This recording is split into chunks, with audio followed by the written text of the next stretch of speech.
জুলাই সনদের ব্যাপারে যে বিষয়গুলো আছে, প্রথমত আমি একটা কথা সরাসরি সাধারণভাবে একটা কথা বলি যে জুলাই সনদের আর বিএনপির যে 31 দফা বিএনপির যে নির্বাচনী ম্যানিফেস্টো ইজ ফুলি অ্যালাইন্ড। আমরা কিন্তু জুলাই সনদ স্বাক্ষরের সময় আমরা আমাদের নির্বাচনী যে ম্যানিফেস্টো আছে এটাকে আমরা চেক করে দেখলাম যে এখানে সেইভাবে অ্যালাইন করে আমরা কিন্তু এই চুক্তিটা স্বাক্ষর করেছি এবং ইট ইজ এ মাদার চুক্তি।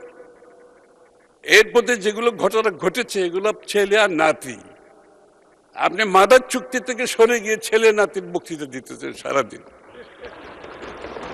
যেখানে আপনারা সবাই সই করেছেন। দ্বিতীয় কথা হচ্ছে এই চুক্তিটা ভিত্তিতে আমরা আমাদের নির্বাচনী ম্যানিফেস্টো সাথে মিলিয়ে আমরা ক্যাম্পেইন করেছি, আমরা জনগণের কাছে গিয়েছি এবং জুলাই সনদের কথা বলেছি, আমাদের 31 দফার কথা বলেছি, আমাদের ম্যানিফেস্টোর কথা বলেছি এবং জনগণ নির্বাচনে আমাদেরকে 2/3 ভোটে সেটার প্রতি সমর্থন দিয়েছে। অর্থাৎ তারা শুধু বিএনপির ম্যানিফেস্টো এবং জুলাই সনদের প্রতি সমর্থন দেয় নাই, এটাকে পাশ করার জন্য এনাফ মেজরিটি দিয়েছে, 2/3 দিয়েছে মেজরিটি। এখন একটু টেকনিক্যাল, আমি তো লয়ার না, তবে একটু আলাপ আলোচনায় যখন শুনি আমার কাছে কিছু কিছু জিনিস খুব মানে সামনে চলে আসে আর কি। জুলাই সনদের আপনি বাস্তবায়ন আদেশ, আমি তো আগেই বলেছি, আপনি মাদার এগ্রিমেন্ট থেকে সরে গিয়ে ছেলের নাতির দিকে চলে গেছেন, এখানে তাই হয়েছে। তারপরে আসছে জুলাই সনদ বাস্তবায়ন, প্রথমটা আদেশের আগে, হ্যাঁ বাস্তবায়ন আদেশ, তারপরে আসছে গণভোট অধ্যাদেশ।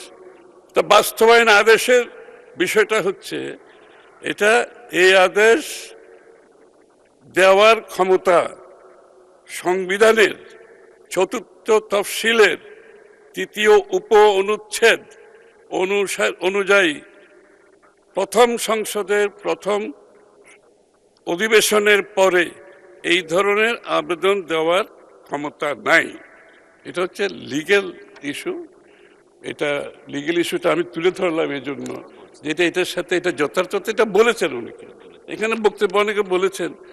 আমি এটাকে আর একটু ড্রিল করে মাথার মধ্যে ড্রিল করতে, হয়তো একটা কথা বারবার না বললেই তো আবার ড্রিল করা যায় না। তো আবার গণভোট অধ্যাদেশ সেটা গেল নাতি, গণভোট অধ্যাদেশ হচ্ছে নাতি। এখন নাতি কি বলে, এটা হচ্ছে সংবিধানের 93 অনুচ্ছেদের পরিপন্থী। গণভোটের যে 4টি প্রশ্ন দেওয়া হয়েছে তার মধ্যে এগুলো প্রশ্ন নিয়ে প্রতারণামূলক এগুলো বলেছেন। সুতরাং আমার যেটা প্রশ্ন সেটা, আমরা সংসদে এসেছি, সংসদ সার্বভৌম, দিনের শেষে all Rhodes lead to the parliament. কেন বলে শব্দটা, ওই দিনের শেষে ওখানে সিদ্ধান্ত হতে হবে এবং সেই আমরা জনগণের ম্যান্ডেট নিয়ে এখানে এসেছি। তা আমি বলবো এই বিষয়টা নিয়ে বোধহয় আমাদের মধ্যে একটা বোঝাপড়া দরকার। কারণ আমি জুলাই সনদে যা দেখলাম প্রায় সবগুলো আমরা ঐক্যমত আছি, 2 সাইডে।